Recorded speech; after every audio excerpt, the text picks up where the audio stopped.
نحمده ونصلي على رسوله الكريم أما بعد فأعوذ بالله من الشيطان الرجيم بسم الله الرحمن الرحيم وكذلك مكنا ليوسف في الأرض ولنعلمه من تأويل الأحاديث والله غالب على أمره صدق الله العلي العظيم.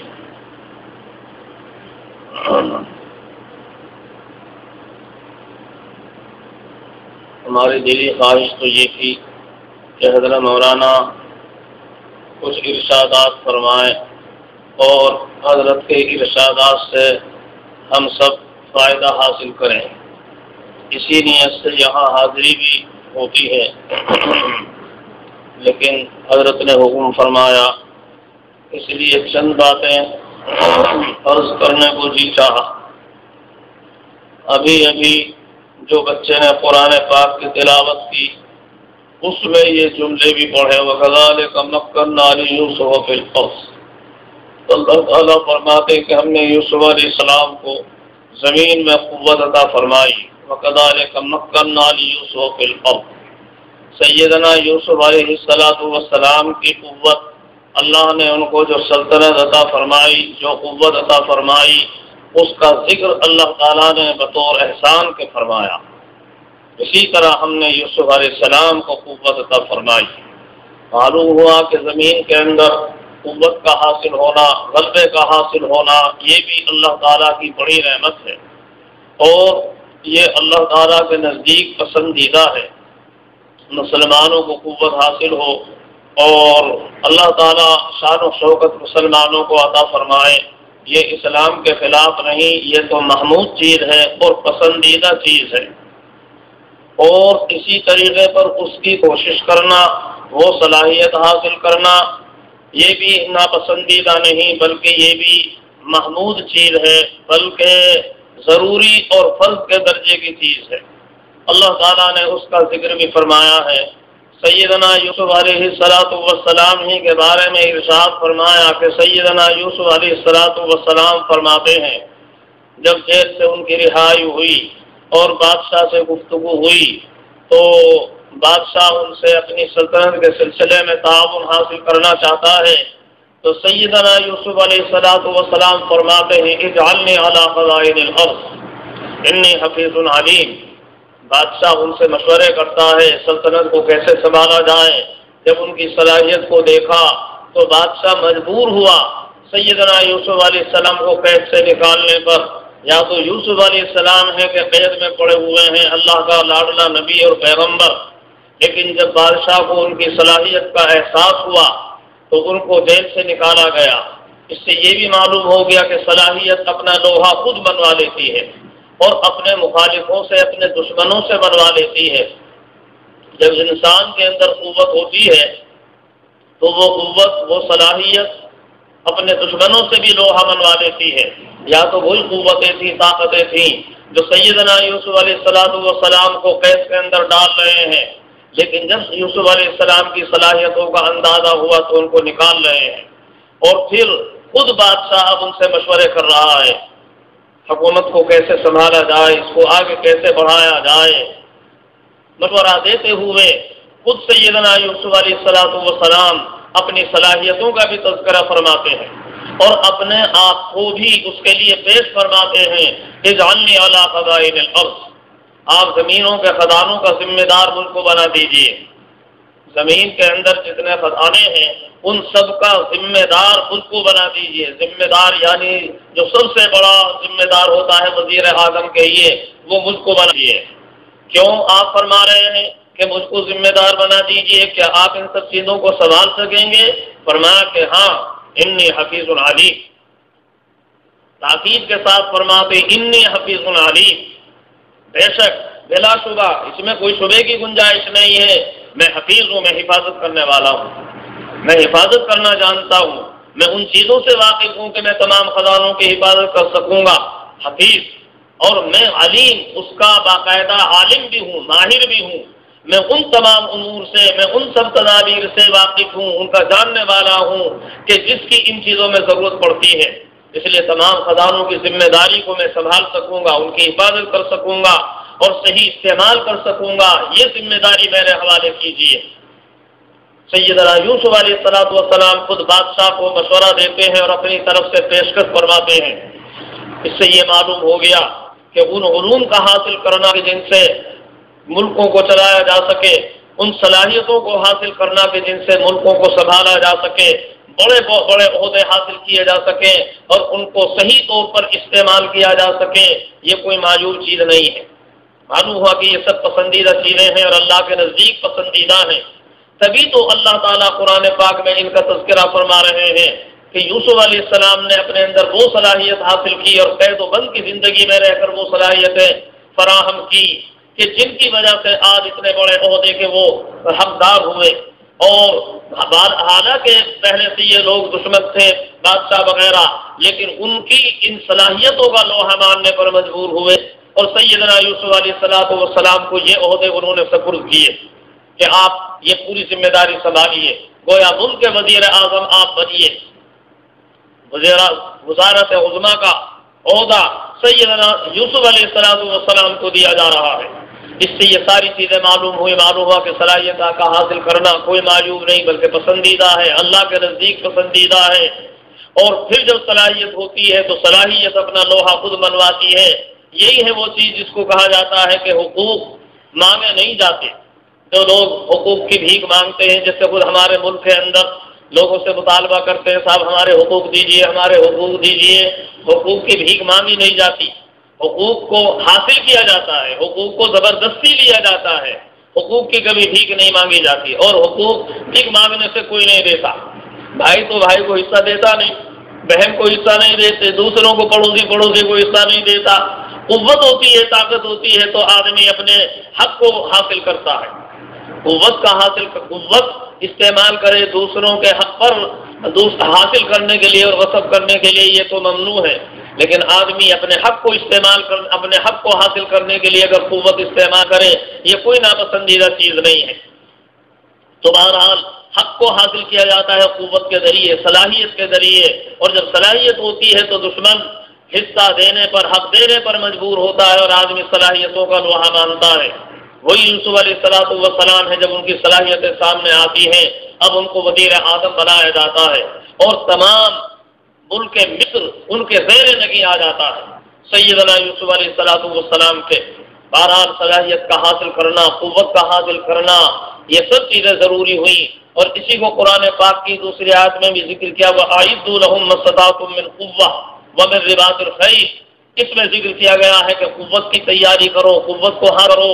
اب قوت کے اندر یہ ساری چیزیں ہیں، صلاحیت کا حاصل کرنا، قابلیت کا بنانا، علم کا حاصل کرنا، اور دینی علم کے ساتھ ساتھ وہ علوم جس کی دنیا میں ضرورت ہوتی ہے وہ تمام علوم کا حاصل کرنا، فنون کا حاصل کرنا بھی یہ قوت میں داخل ہے۔ وَأَعِدُّوا لَهُم مَّا اسْتَطَعْتُم مِّن قُوَّةٍ، جتنی تم میں طاقت ہے وہ قوت حاصل کرو اور تیاری کرو۔ علم کی وہ ڈگریاں جو تم حاصل کر سکتے ہو، وہ صلاحیتیں جو حاصل کر سکتے ہو، وہ قوتیں جو تم حاصل کر سکتے ہو جن کی تم میں طاقت ہے، یعنی اپنی تمام ممکنہ قوت صرف کر کے جو قوت تم حاصل کر سکتے ہو کرو۔ وَأَعِدُّوا لَهُم مَّا اسْتَطَعْتُم مِّن قُوَّةٍ۔ دوسرے لوگ اگر آج آسمانوں پر پہنچنے کی باتیں کرتے ہیں، دوسرے لوگ اگر مریخ پر پہنچنے کی باتیں کرتے ہیں، مسلمانوں کو ان چیزوں سے کسی نے نہیں روکا۔ اگر مسلمان ان چیزوں کو حاصل کر سکتا ہے بلکہ ان سے آگے بڑھ سکتا ہے تو کوئی شریعت کے اندر ممنوع نہیں ہے بلکہ پسندیدہ ہے، اور جو ایسا کر سکتے ہیں ان کے اوپر فرض ہے تاکہ وہ ان پوری قوتوں کو حاصل کریں اور ان قوتوں کو حاصل کر کے دوسروں کا مقابلہ کریں، اور مقابلہ کر کے اسلام کی بالادستی ثابت کریں اور اسلام کی قوت اور اسلام کی شان و شوکت کا وہ مظاہرہ کریں۔ جن لوگوں کے اندر اس کی صلاحیت ہے ان صلاحیتوں کو اس میں لگانا اور استعمال کرنا، یہ قوتیں حاصل کرنے کے لیے اسلامی شان و شوکت قوت کے اظہار کے لیے اور غلبے کے لیے یہ فرض کے درجے میں ہے، اور ہمیشہ مسلمانوں نے اپنے اپنے زمانوں کے اندر ان چیزوں کو حاصل کیا ہے، یہاں تک کہ وہ حاصل کیا ہے مسلمانوں نے کہ آج اس کا تصور بھی نہیں کیا جا سکتا۔ دیکھیے سیدنا سلیمان علیہ السلام کی سلطنت کتنی بڑی سلطنت تھی، نہ کبھی پہلے ایسی سلطنت ہوئی اور بعد میں بھی ایسی سلطنت کا حاصل ہونا ممکن نہیں ہے۔ سیدنا سلیمان علیہ السلام ہیں، کتنے بڑے ملک کے بادشاہ ہیں، پوری اللہ تعالیٰ نے ان کو روئے زمین کی سلطنت عطا فرمائی، اور یہاں تک کہ حیوانوں کے اوپر ان کی سلطنت، جنات کے اوپر ان کی سلطنت، اور شیاطین کے اوپر ان کی سلطنت۔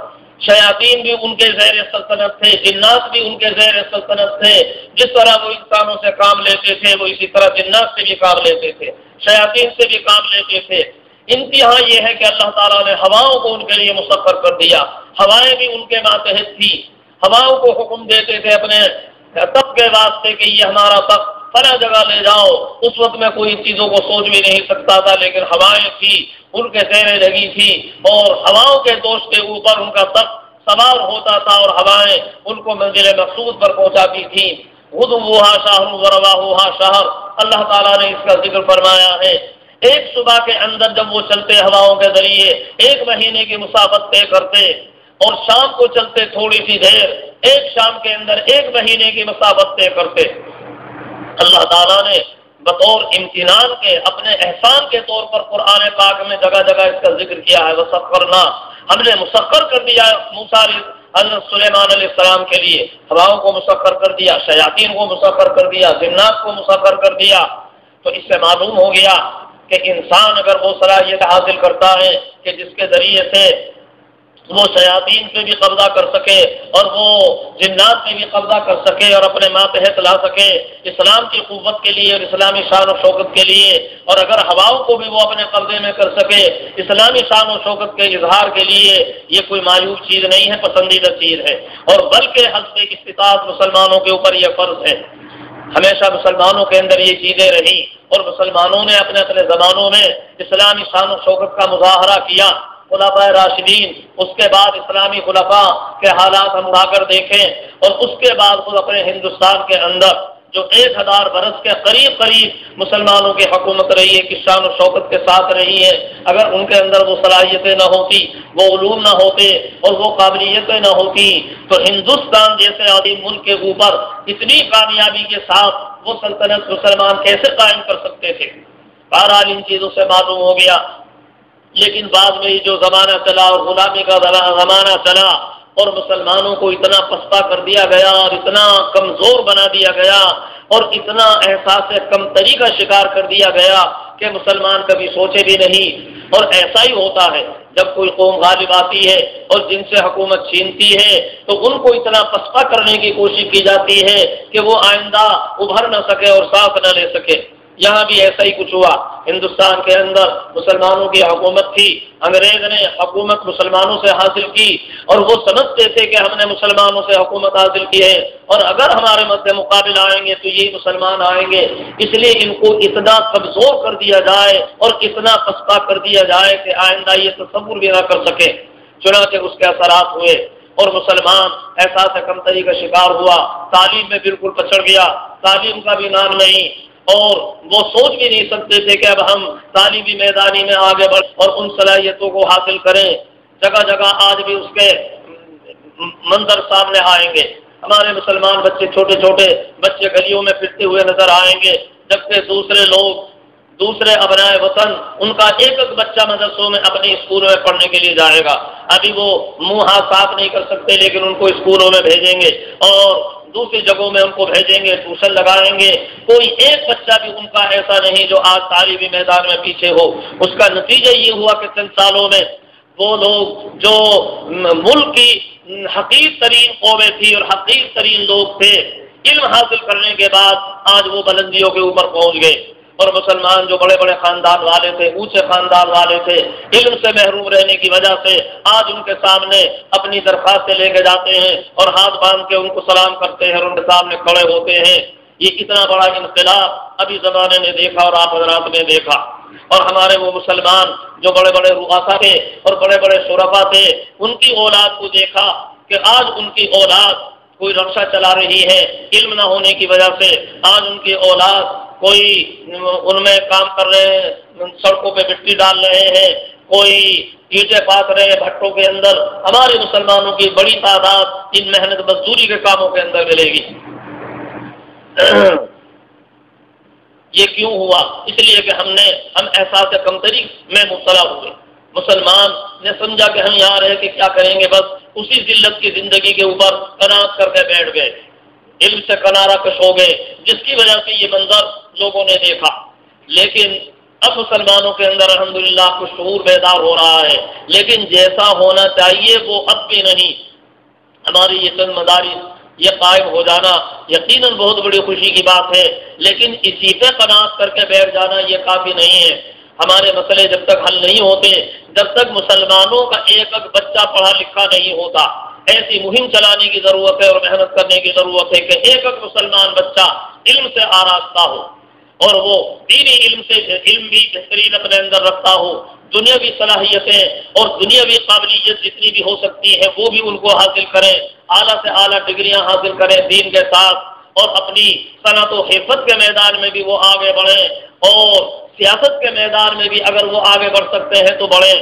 بلکہ میں نے تو بعض جگہ کہا ہے مسلمانوں کے ذمے ضروری ہے اپنی ایسی تنظیم بنائیں جو ہمارے بچے باصلاحیت جو دنیاوی تعلیم میں آگے بڑھ سکتے ہیں اور اعلیٰ ڈگری حاصل کر سکتے ہیں، لیکن وہ فیس نہ ہونے کی وجہ سے وہ محروم رہ جاتے ہیں۔ مسلمانوں کی ایسی تنظیم ہو جو اس طرح کے باصلاحیت بچوں کی فیس کا انتظام کرے تاکہ وہ ہمارے بچے اعلیٰ سے اعلیٰ ڈگریاں حاصل کریں۔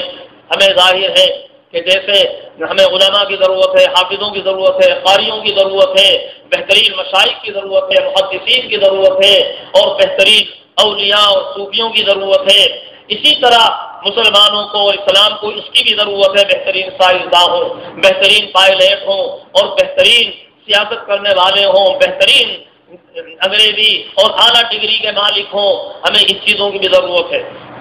میں ابھی کچھ وقت پہلے وہاں ساؤتھ افریقہ کے اندر گیا، ہمارے ایک دوست ہیں، ان سے گفتگو ہو رہی تھی، مجھے ان کے ایک سوال سے بڑی خوشی ہوئی۔ انہوں نے کچھ سوالات کیے اور انہوں نے کہا کہ اگر اسلامی حکومت قائم ہو تو ہم بینک کا سلسلہ کس طرح چلائیں گے؟ اگر اسلامی حکومت قائم ہو سود تو لینا ناجائز ہے، لیکن پھر ہم فلاں فلاں شعبے کیسے چلائیں گے، فلاں فلاں کام کیسے کریں گے؟ اسی طرح یہ عہدوں کے اوپر ہوں تو ان کے اختیارات کیا ہوں گے، قانون کس طرح ہوگا، آج کے ماحول کے اندر اسلام کا قانون کس طرح ہم نافذ کریں گے؟ یہ انہوں نے مجھ سے کچھ چیزیں پوچھی۔ مجھے ان کے اس شعور سے بے حد خوشی ہوئی اور مسرت ہوئی کہ کم سے کم ہمارے مسلمانوں میں ایسے افراد تو موجود ہیں، کم سے کم یہ سوچیں اور فکر کریں کہ اگر اسلامی حکومت ہمیں ملتی ہے، اللہ ہمیں حکومت دیتا ہے تو ہم اسے کیسے چلائیں۔ اب تو یہ شعور ہی بالکل مفقود ہو گیا، ذہنوں سے نکل گیا کہ مسلمان کبھی حکومت بھی کر سکتا ہے۔ خود ہندوستان جیسے ملک پر 1000 سال تقریباً قریب حکومت کرنے والا شان و شوکت کے ساتھ مسلمان، اب وہ سوچنے پہ مجبور، وہ یہ سوچ بھی نہیں سکتا کہ مسلمان حکومت کر سکتا ہے، بلکہ سمجھتے ہیں ہم تو یہی ذلت کی زندگی گزارنے کے لیے ہیں۔ اتنا احساس کمتری کے اندر مبتلا ہو گیا۔ بہرحال سوچنا اپنے قوم کے لیے، مستقبل کے لیے مسلمان کس طرح میدان میں آگے بڑھ سکتا ہے، کس طرح باعث زندگی گزار سکتا ہے، کس طرح بہترین شہری رہ کر بن کر زندگی گزار سکتا ہے، اور بہترین شہری ہوگا، بہترین شرافت والا ہوگا، اور بہترین ایک انسان لوگوں کے سامنے قوی مضبوط ہوگا، تبھی اس کی بات بھی لوگ سنیں گے اور اس کی بات ماننے کے اوپر تیار ہوں گے کہ ہاں بھائی یہ صحیح بات کہہ رہا ہے۔ بہرحال اس طرح کی قوتوں کا حاصل کرنا اور یہ سوچنا اپنے قوم کے بارے میں، مستقبل کے بارے میں، ملک کے بارے میں کہ یہاں اسلامی احکام کا نفاذ کس طرح ہو، مسلمانوں کا غلبہ کس طرح ہو، محض ایک آدمی دعائیں کرے، دعائیں کرنے سے نہیں ہوتا، دعا کرنے کے ساتھ ساتھ اس کے لیے اسباب کے درجے میں کوشش کرنا بھی ہوتا ہے۔ کم سے کم آدمی ٹوٹے پھوٹے طریقے پر کوشش تو کرے، محنت تو کرے، اور اس محنت کے اندر یہ ساری چیزیں داخل ہیں کہ یہ محنت کی جائے کہ ہمارے بچے، ہماری یہ نونہال یہ تعلیم کے میدان میں آگے بڑھیں، یہ بہترین حافظ بھی ہوں، عالم بھی ہوں، اور دین سے پورے طور پر واقف ہوں، اور ایک ایک بچہ ہمارا تعلیم سے آراستہ ہو۔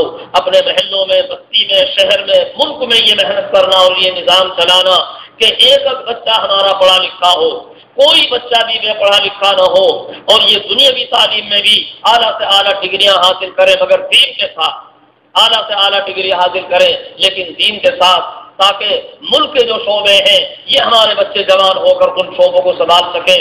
بڑے بڑے حکام بن سکیں، اعلیٰ افسران بن سکیں۔ اگر ان میں وہ صلاحیت نہیں ہوگی تو اعلیٰ افسران کیسے بنیں گے، اعلیٰ حکام کیسے بنیں گے، ہوائی جہازوں کا نظام کیسے چلائیں گے، ملکوں کا نظام کیسے چلائیں گے؟ اگر قانون سے واقف نہیں ہوں گے، اللہ نے حکومت سپرد کی تو قانون سازی کیسے کریں گے؟ ابھی سے ان ساری جو چیزوں کو سوچنا اور وہ ترقی کرنا اور کوشش کرنا، اسلام اس کو منع نہیں کرتا، اور یہ چیز اسلام کے منافی نہیں، ولایت کے منافی نہیں۔ میں رات بھی کہہ رہا تھا، بڑی سے بڑی قوت حاصل کرنا یہ ولایت کے منافی نہیں ہے۔ یہ نہیں ہے کہ آدمی بہت بڑا افسر بن کر، بہت بڑا حاکم بن کر کوئی وہ اللہ کا ولی نہیں ہو سکتا، بڑے سے بڑا بادشاہ ہو کر بھی اللہ کا ولی ہو سکتا ہے، ولی کامل ہو سکتا ہے۔ بلکہ یہ چیزیں حکومت اور سلطنت اور بڑے بڑے عہدے ولایت سے تو کیا منافی ہوں، یہ تو نبوت کے بھی منافی نہیں ہے۔ سیدنا یوسف علیہ السلام کو اللہ تعالیٰ نے کیسی سلطنت عطا فرمائی، سیدنا سلیمان علیہ السلام کو اللہ تعالیٰ نے کیسی سلطنت عطا فرمائی۔ معلوم ہوا کہ سلطنتوں کا حاصل ہونا یہ تو نبوت کے بھی خلاف نہیں ہے کہ جائے کہ ولایت کے خلاف ہو، بلکہ اسلام میں پسندیدہ ہے کہ اسلام کی بالادستی قائم کرنے کے لیے محنت کی جائے اور کوششیں کی جائیں اور اس کے ذرائع اس کے اسباب اختیار کیے جائیں۔ یہ فرض کے درجے کی چیزیں ہیں جس سے آج امت کے اندر یقیناً بہت بڑی غفلت ہو رہی ہے، اور یہ تعلیمی میدان میں محنت کرنا یہ سب اسی قبیل کی چیزیں ہیں۔ اس لیے جہاں ہمارے بچے دینی تعلیم سے واقف ہوں، وہیں دنیاوی تعلیم سے واقف ہوں، اعلیٰ سے اعلیٰ ڈگریاں حاصل کریں، بہترین ڈاکٹر بھی بنے، بہترین سیاستدان بھی بنے، مگر دین کے ساتھ ساتھ۔ تو جب تک ہمارا ایک بچہ پڑھا لکھا نہیں ہوگا اور یہ شعور بیدار نہیں ہوگا کہ ایک بچے کو پڑھنا ہے، کوئی بچہ بھی ایسا نہ رہے کہ جو پڑھنے والا نہ ہو۔ اتنی محنت کرنا علماء کے لیے اپنے اپنے محلوں میں بستیوں میں یہ بالکل فرض ہے۔ جو بچے بڑی عمر کے ہو گئے، کہیں وہ علم حاصل نہیں کر سکتے تو ان کے لیے شبینہ مکتب قائم کیے جائیں۔ جو اور بڑی عمر کے ہو گئے، شادیاں ہو گئی، ان کے لیے بھی انتظام کرنا تعلیم کا کچھ نہ کچھ، تاکہ وہ بھی دین سے واقف ہو، ضروری ہے۔ اور جو بے روزگار بچے ہیں، سمجھا بجھا کر ان کو کسی نہ کسی روزگار پہ لگانا۔ علم نہیں ہوتا تبھی بے روزگاری ہوتی ہے۔ آدمی کے پاس علم ہوتا ہے تو کوئی نہ کوئی فن حاصل کر سکتا ہے، کسی نہ کسی میدان میں آگے بڑھ سکتا ہے، لیکن جب اس کے پاس کوئی فن نہیں، کوئی ہنر نہیں، اب وہ علاوہ اس کے رقشے چلائے، علاوہ اس کے محنت مزدوری ذلیل حقیر قسم کی کرے، اور وہ کیا کر سکتا ہے؟ باعزت زندگی وہ کیسے گزار سکتا ہے؟ اس لیے یہ علمی میدان میں مسلمانوں کو اور اپنی نوجوان نسلوں کو آگے بڑھانا یہ انتہا درجے ضرورت کی چیز ہے اور فرض کے درجے کی چیز ہے۔ تبھی یہ ملک سے گداگری مسلمانوں کی ختم ہوگی، تبھی مسلمانوں کی پستی ختم ہوگی۔ اسی کے بعد آج جو مسلمان، جو ہمارے نوجوان جرائم کے اندر مبتلا ہیں اور جرائم میں مبتلا ہو کر پھر تھانوں میں بند ہوتے ہیں، مار پٹائی ہوتی ہے، ذلت ہوتی ہے، اخبار کی سرخیوں میں آتے ہیں، جیلوں میں بند ہوتے ہیں، وہ سب علم نہ ہونے کی وجہ سے، کوئی فن نہ ہونے کی وجہ سے، اسی لیے آدمی جرائم کا مرتکب ہوتا ہے۔ اور جب تک ان کو کسی روزگار سے نہ جوڑا جائے یہ جرائم ختم نہیں ہو سکتے، اور مسلمانوں کی یہ ذلت اور پستی ختم نہیں ہو سکتی۔ اس لیے جو مسلمانوں کے صحیح خیر خواہ ہیں ان کے لیے یہ محنت کرنا ضروری ہے کہ ایک بچے کی دینی تعلیم کا اور دنیاوی تعلیم بھی حسب استطاعت کریں، اور اسکول کالجوں میں پڑھنے والے ان کی دینی تعلیم کا بھی انتظام کریں، فن و حرفت کے میدان میں بھی اعلیٰ سے اعلیٰ ترقی کرنے کی کوشش کریں، اور اپنے ہمارے جو بے روزگار بچے ہیں ان کو جوانوں سے جوڑ کر یہ ذلت اور یہ پستی سے باہر نکلنے کی کوشش کریں۔ غرض کے جب چاروں طرف سے یہ محنتیں کی جائیں گی، انشاءاللہ یہ ہماری قوم آگے بڑھے گی، ذلت سے نکلے گی، اور انشاءاللہ باعزت زندگی گزارے گی، اسلام کو غلبہ ہوگا، اور اسی طریقے پر اسلام کی شان و شوکت کا اظہار ہوگا۔ بہرحال یہ اسباب کے درجے کی چیزیں ہیں، اللہ تعالیٰ نے آپ حضرات کو اس کے لیے منتخب فرمایا ہے، یہ اللہ تعالیٰ کا بہت بڑا احسان ہے۔ اور ایسی عظیم درسگاہ جہاں بہترین تعلیم کا بھی انتظام ہے، صنعت و حرفت